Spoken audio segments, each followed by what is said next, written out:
Welcome to Train Like a Champion. In this week's episode, Pastors Chris and Liz Sarno talk about how to have an attitude like a champion. Just like a GPS needs an address to get you somewhere, your mindset determines your destination and how quickly you can get there. Now it's time to train like a champion. Well, hi guys, we're back again, episode number 6. 6. To our first season. Love it. This is going great. I just like being around you. Well, I mean, I'm pretty great to be around. Just kidding. I like being around you too. I think I kind of got a thing for you. Really?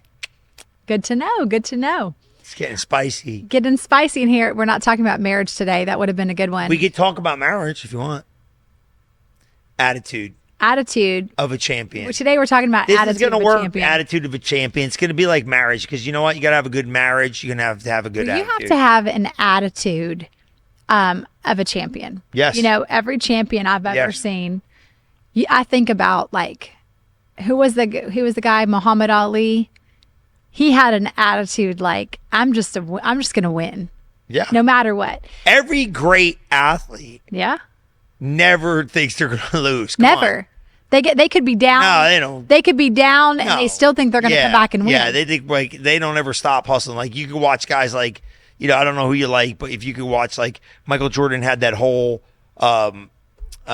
I can't think of the name of it right now, but they did the whole series on him about how he was. I mean, even practice was intense. Yeah. Everything's intense. Everything's winning. You know, as much as I don't want to give Tom Brady any kudos because we don't really like the New England Patriots, praise the Lord. But if you're a Patriots fan, just keep subscribing to our podcast. Yes, anyway. we love you. We love you. Got them in the church. I'm trying to convert them. It doesn't work. All right. But anyway, he's a champion. Mm-hmm. He thinks with a different mentality. It's funny. My roommate in Bible school, I'm not the greatest golfer in the world, obviously, but I'm decent. But when I would play with him, because he had the mentality of a better player, I play better. Mm-hmm. So when you get around the attitude of a winner, you start thinking you can win. Yeah. That is one of the greatest things. And I thought about something that's funny when I just said this. I was playing baseball, and by no means was I great at that. I was all right. I was the best guy on the team. That goes to show you how good the team was. So this is when you were little, right? Little. Okay. And we went to the best. I went from the worst team in the league for like the year I was there to moving up, and I went to the best team in the league. And I never forget what the guy said. It's what? 40 years ago. I never forget what he said. I could see me in the moment right now. Okay. He said, "Gentlemen, I went from the Reds to the Yankees, and I thought I was in heaven." And he said, "Gentlemen," he said, "we are going to practice every Saturday for 4 hours." And they had won championships. They were winners. I came from these bozos. We didn't practice at all. Right. And when he said we got to practice for 4 hours, I was like, this guy's crazy. This is going to take my whole Saturday. I don't even want to play. This guy, what is wrong with these people? It's a winner has a champion attitude is different than it's the Caleb and Joshua. It's the Moses of the world. It's the Jesus of the world. It just is a different mentality than the norm, and it's going to tweak your flesh a little bit because it's going to make you go beyond the ordinary to become extraordinary. Yeah. That's what it's going to take. It is, but you have to have that attitude. Yeah, you do. That you're a champion no matter what. You have to carry yourself like you're a champion. You have to walk into a situation like you belong there, even if you think you don't. Like you said the other day, you got to see yourself as a champion before you get there. That's right. You have to determine that you're a champion and understand that. I think sometimes, when you go through things in life, that it can affect your attitude. Yes. It can begin to wear you down a little bit. You deal with situations. You may have started out like a champion, and then you feel like you've been in a boxing match for like you keep getting hit. But you want to know what? How many rounds? I don't know much about boxing. How many rounds is boxing? 12 rounds. Someone can lose 11 rounds of boxing and come back in that 12th round and knock someone out and be declared the champion. Yeah. right? But sometimes it's like if you're going through life, you might feel like you've been in a boxing match. In round 1, you don't feel like you won. Come on. Round 2, you definitely don't feel like you're a champion. Round 3, you're not looking like anything like a champion. And you go on all these rounds, but if you can make it to the last round and you still get the attitude that I don't really care if this is the last round and I've lost every round up to now, I'm still a champion and I'm still going to win. And you muster up something on the inside of you that allows you to knock out whatever it is that's coming against you. Yeah. And so you have to maintain that attitude, but sometimes it's hard when you're in the middle of a trial or you're in the middle of a situation. So how do you do it? I think you have to really kind of do a reset on your attitude. You have to be able to look at yourself and say, okay. I've told this story before. I told it in my devotional, right? About a season of life that I had that was really overwhelming. And it was just a lot. And I found my attitude was really starting to suffer. And I started, I was working a lot. It was just so much pressure, so much stress. My attitude was really starting to suffer. I didn't have any joy. I was just stressed out. I was just overwhelmed. I was just like completely messed up. And I just felt like, and every time something happened, I'd be like, oh, great, here comes another thing. That was my attitude. And I'll never forget that we were getting ready to go somewhere and I had just felt like I had been beat up. I felt like I was in round maybe 10 and that I'd been beaten up every single round. And I go out to my car and I didn't turn the key. I pushed the button to start the car and nothing. The car didn't work. I was like, what the heck? And of course, I'm grumbling. I'm complaining. I'm like, what the heck? My attitude was not the attitude of a champion for sure. And I was like, this is ridiculous. We take it to the mechanic and they said somehow something animal has crawled up and chewed through your gas line. Yeah. So he said, but why don't you call your insurance company? So I'm so mad. I'm like, oh, great. Like I have time to call the insurance company and I'm just grumbling. I'm complaining. My attitude stinks. And when I called the insurance company, I called and the guy said, oh yeah, this is covered. This is vandalism by woodland creature. Wow. He literally said those words. This is vandalism by woodland creature. And I stopped everything I was doing and I started laughing. And in that moment, I hard reset my attitude because I was like, you know what?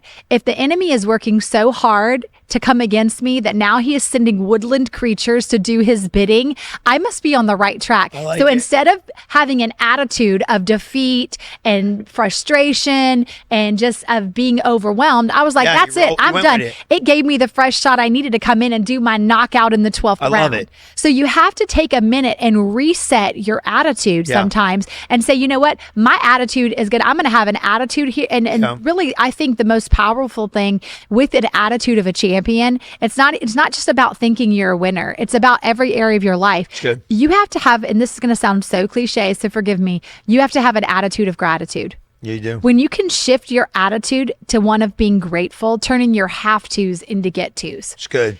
That resets your whole attitude. So good. I have to go. How often do we say, I have to go to the store and get the milk? I have to go pick up my kids today. I have to go to work. I have to do this. You want to know what? You get to go to the store. You have money in your bank account to go buy your groceries. You get to go pick up your kids from school. I know, Mom, maybe you've been the chauffeur for the past 2 years, but you know what? There's some ladies who would give anything to be in your shoes. I get to go pick up my kids. My kids are healthy and playing sports and doing all these things. I get to be there for them. Oh, I get to go to work. I have a great job. And when you begin to shift your attitude from a have to a get to, and you reset that attitude, it changes your perspective on everything. Because all of a sudden you don't think, you're not getting grumpy, thinking like, you just made that video with Gigi before this started, right? Like, you're like, oh, she's grumpy all the time, and she was grumpy and being grumpy. But you have to change your attitude. You have to choose to reset your attitude and change the way that you're thinking about everything and make a choice, because you're not responsible for anything in life. You cannot control what happens to you. You cannot control situations as hard as we try. I got you. But the only thing that we can control is our response to what happens to us. Absolutely. It was funny. I was thinking when you were talking, I remember I was in Bible school. Got saved in 94, go to Bible school in 97. I never forgot that we lived in an apartment, me and my roommate. And the apartment was upstairs. So you kind of did you kind of come, down the one landing, you hit the other thing, kind of makes a turn, go down another landing. And one day, I kind of felt like, it was early. It was like first month there. And I think because, everything that was going on, it was tweaking my attitude. You know what I mean? It's like, I got to go here. I got to go do all this. You kind of get a little weird. And I could see it as vivid as today. And the Lord, I walked down and I got in my car to go drive to school. And the Lord said, what changed today? Because I just had this kind of like, I was just cloudy for a minute, And he goes, what changed? And I'm like, what do you mean? And I really felt like he was trying to get me to track it. I said, same apartment, same steps, same car, same drive, same school, different information, but same routine. And he goes, what changed? And I go, nothing. He goes, your attitude changed. And I never forget what the Lord spoke to me. He said this. He said, listen, I sent my son to the cross to die, to give you love, to give you joy, to give you peace, to give you long suffering, to give you kindness, to give you goodness, to give you gentleness, and to give you self-control. I died. He died to give you the fruit and the gift of that fruit in your life each and every day.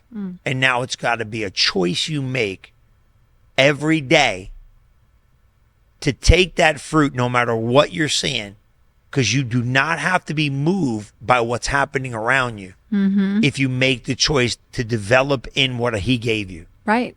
And I'm telling you, that day, I never had that's 97. I never had a blue Monday, a bad Wednesday, a silly I don't care. I'm going to wake up and force myself to be the same guy every single day. Not because of what's going on around me, but because who's living in me. Right. And that's what it comes down to me. Your attitude is not determined by your experiences. Absolutely. Your attitude is not determined by the pain you walk through. I mean, you should talk about that, like the development of a leader. That is strong. I'll ask you that question. It'd be good to help the people. But that's what changed my life. And I was like, no, I'm going to be, and it's funny. I was talking to somebody yesterday and I said, I don't care what day it is. I'm going to be the same guy. Yeah. I'm not going to be grumpy. I mean, everybody goes through a little bit, like, you're tired or you're fresh or something, but I'm not, penduluming off the deep end. You know what I mean? Because you got to realize he died to give us those fruits of the Spirit. If you don't take them, that's on you. Right. So don't allow the arena of what you're walking through to determine your response, because when you need to lean into those things that God gave you, and you'll see life through a whole different perspective. And it is, you know what I mean? You find the joy in it. Like you said, find the praise of praise and find the joy even in the middle of it. And like sometimes you can do that, like something like, I don't know. I mean, something spills at the house or something, blows up all over the place. Just get mad. And you're like, but now you're just like, okay. You're like, what am I going to do? Could have been worse. Had him off the floor anyway. But Might as well you do look it at with like milk this. all over. It's like, it's kind of. But think about it like this. Think about it like this. Like if your kids drop a glass of milk on the floor, you're yelling at them. You're like, if the neighbor kid comes over and drops a glass of milk, you're like, oh, it's okay. Yeah. It's no problem. Yeah. Right? It's the same situation, but you responded differently because based on who it was in the room. Exactly. And so your attitude is basically your response to any situation. I think one of the big things too is this, and that's what I was going to ask you, was the key to a great leader, and where I'm leaning with that, you know what I mean? The leadership opportunity I'm going to have you share. Because I think a lot of people think, well, when all my problems are gone, then I can have a good attitude. When all my life's working great, I'm going to have a good attitude. When everything's great, when everything's good, like the woodland creature, this is not, oh God. No, it's not the absence of problems. It's not the absence of trouble. 100%. And it's not the absence of pain that's going to give me a good attitude. It's that even in the midst of all that stuff, I'm going to keep a good attitude. So what's the key leadership thing that I'm leading you into that you need to share? Because this is huge. Because let me tell you, I think Christians get sold this bill of goods. Everything's going to be rosy. There ain't no roses. There's thorns. Yeah. And you got to walk through some bleeding. You do. I'm trying to figure out which leadership principle you're trying to get me to talk. Oh, yeah.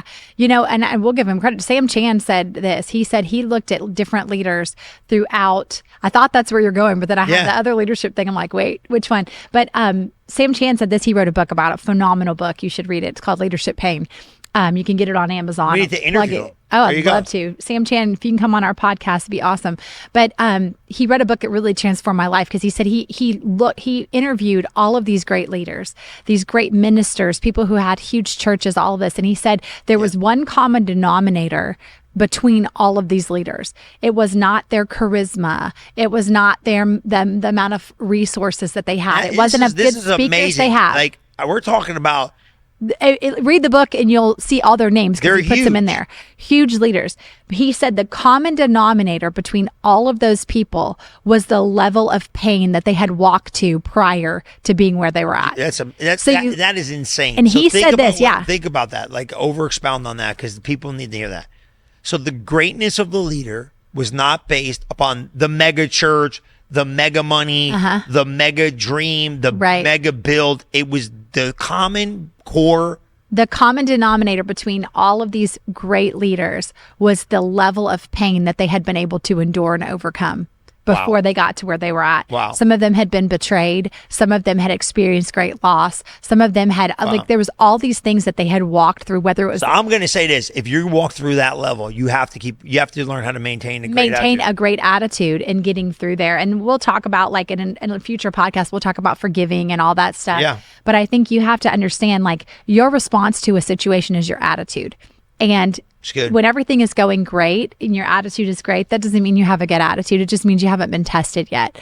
But if you're in a negative situation, that's really good. You need to say it again. Yeah. Well, basically, I don't. Let me think how I just said it, because sometimes you just say stuff, and I just said basically, like, if everything is going great for you, you have a good attitude. You have a good attitude, but that doesn't mean that you have a good attitude. It just means you haven't been tested yet. Because what happens when you get pushed a little? Well, so when you get squeezed a little, when the pressure shows up, do you break under the pressure? Does your attitude change? Because that's really your attitude then. Your attitude in the pressure test is where it's at. And if you have negative things going on, your attitude can shift your mentality and can carry you and allow the peace of God to come in and give you greater access and greater way to overcome. If you have positive things going on and you have a negative attitude, it magnifies and makes those situations worse. Well, you've seen that, it's all about perspective. Because if you come in there thinking with a bad attitude, well, okay, you ever been in a room with I said this, the number one creative killer in a meeting is bad attitude. Oh, yeah. It's like everybody wants to go to the moon and you're sitting there like, I don't think we can go, this thing, blah, blah, blah. Attitude is altitude. You know what I mean? And I know they're cliches, but it's true. Nothing's going to rise beyond the attitude of the room. That's correct. Who's Maxwell calls it the lid, right? The law of the lid. The lid. That lid's there, man. If you got a ceiling in this room, you can't go no higher unless you blow the roof off. That's right. And I think attitude creates that lid in a lot of areas in people's lives. Like, nothing good happens for me, and it won't. I don't have, I think it's a faith move too, because it's like, it's your belief system. Right. We just talked about that last week. So if you got a bad attitude, it's your system of beliefs. Your system of beliefs now is governed by your attitude. That's emotional response. So let me pause you right there for a minute, and we'll continue this content in the bonus section over on YouTube. So if you're not subscribed on YouTube, hop on over there to get the bonus part. But, each week we like to leave you, let me just leave you with a recap. An attitude of a champion means that no matter what is going on around you, you are keeping consistent and staying consistent and having a positive attitude, that the whole world can be blowing up around you, but that your attitude is staying positive. True. And that you're turning negative situations into positive situations, and you're not allowing the circumstances of what you're walking through to affect who you are as a person, and you keep your attitude right. So I have our champion challenge for the week. Like that. And this is the champion challenge. The champion challenge for this week is I want a shirt that says that. Your champion challenge is this. Turn your have-tos into get-tos this week. This week, do not say, I have to do anything. And if you do, recorrect and say, no, I get to. I get to kiss my husband. I love it. It's going to be great. Is that what you're going to say all week? That's exactly what I was going to say. So that's your champion challenge. Turn your have tos into get tos. This week, only say, I get to do this. I get to go to the store. I get to pick up my kids. I get to go to work. I get to do this. I get to do that. And make it a get to rather than a have to. And watch at the end of the week how much your attitude will have shifted. And that is how you have an attitude like a champion. And so we're going to just do a little bonus content here, a little bonus. I really liked what we were talking about with that leadership pain, how overcoming the pain. How do you, let me ask you this, from your perspective, like we've had some difficult situations we've walked through. We've had some painful situations that we've walked through. People leave you that you thought were going to be with you for a long time. People betray you. People just suddenly become a Judas in your life. Like, how have you found, because you are one of the most consistently, I know you very well. And there's sometimes when you'll be like, that doesn't bother me, but I know it really does because I can tell. Like, it does change things, but not a lot. But overall, you are still able to maintain that positivity. How do you, I guess the best way to say it is, how do you push past the pain to maintain an attitude that stays positive no matter what? It's a good question. I think let's roll it back. You learn that it has an assignment. And you can't, that's what I'm looking for. You can't, it's not even take ownership of it. You can't allow what you're walking through. You can't try to explain it because there's no explanation in it. And you have to understand what its assignment was. Otherwise, you'll get too emotionally attached to it and think it was something about you. You separate yourself from the moment. And you look at like everybody's walked through the pain of betrayal. It's Judas's problem, not yours. Right. So you got to understand that these things come on assignment to try to derail your destiny, and you cannot allow it to affect you. And I think that's really key because, like, realistically, it's not the people from the outside that. So if I'm walking down the street, but if I'm walking down the street and someone like calls me a name, I really don't care. I don't know you. But what is it? Is that scripture in Psalms that says, "But it was you." If it was my enemy, I could bear it. I'd be able to handle it. Bear it. But it was you, the one who had sweet fellowship in the house of the Lord with, right? That sometimes Judas is coming. Judas is coming, and Judas isn't an outside person. Judas is someone who's close. Well, that's what God told me in the beginning when I said scandal proof everything. We started the ministry. I said scandal proof it. Remember, I was like, what does that mean? Because I watched guys fall. And I said, where'd they fall? They fell in their weakness. I said, so find your weakness and scandal proof it. So it wasn't that we had weaknesses, but I'd never forget what God said. I said, all right, I can't touch the money. Well, why? Just in case. I'm not a thief, but just in case one day I woke up and had a bad day, I can't get to the money. Have my email. You got all my passwords. Lauren's got all my passwords. The kids are on my phone more than I'm on my phone. I don't have nothing secret. There's no hidden anything. Why? Just in case one day if I decided to have a bad day, I'm caught before I start. Scandal proof it. And once I scandal proofed it, God said, now that you've taken care of deception from coming from within, here, you might have a bad day, bro. No bad days in the kingdom, man. You can't afford it. You'll crush this place. Right. So I scandal proofed it internally, but then Jesus said to me, Judas will come from the outside in and try to get close. You don't know where they're coming from. They're coming though. Right. So you're on the lookout, not like you're checking people out, but you know he's got to get close to stab you. So sometimes what happens is people are on assignment to try to bring destruction into your life. What's the problem with people? Why did you do that to me? Lose the ownership over it, man. Understand it's an assignment from the enemy, man. Why don't you want to stay with me? Guys get emotional, man. They get weird. Like, it maybe affects you a little different than me, where you're like, well, why would people come to the church and they don't want to stay? I don't know. All I know is if you leave in me does not determine the value of me. That's so good. Stop taking ownership of other people's choices and decisions. And here's the thing, and I'm going to tell these guys, I'll give you the transparency of it. There's not a person in this building taking me to my destiny. I'm taking them to theirs. That's your assignment. Yeah. They're not taking me anywhere.